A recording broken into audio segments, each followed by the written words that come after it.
新闻头起先来关心昨的地震哦。昨暗9:11，宜兰近海发生瑞士规模6.0的地震，深度是112公里，属于中震地震。气象署指出，无排除伫咧3天内会有规模5以上的地震尾。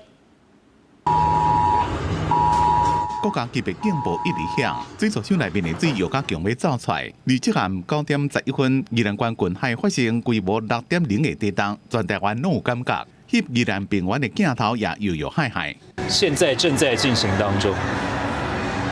是，而且越摇越厉害。现在裁判也把比赛给叫停了。伫台北市天母球场的中华职棒比赛拍到一半，也因为地震暂停。根据气象署的资料，这边震央是伫宜兰县政府东北边22.1公里的宜兰县近海，深度112公里，算是中震地震。宜兰县贵人市、台北市、新北市、甲桃园市拢发国家级警报。气象署讲，这边地震是独立事件。它是有2个板块碰撞的隐没带造成的，因为它这一次比较深，所以呢造成的震度相对的比较没有那么严重，不过也还是让北部有达到4级的震度。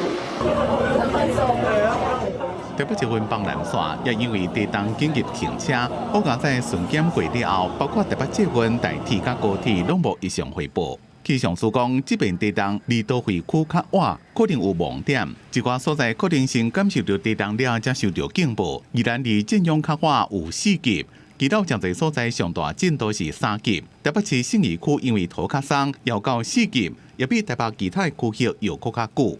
我用一个比较简单的比喻好了，一个比较硬的岩层跟一个在类似果冻上的物体，果冻上摇晃的情况一定会摇得比较久。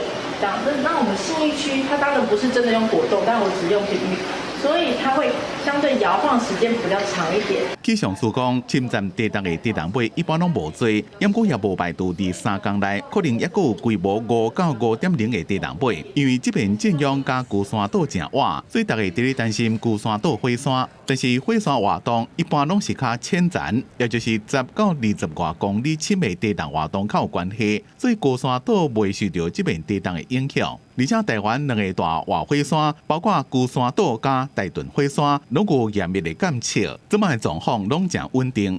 记者综合报道。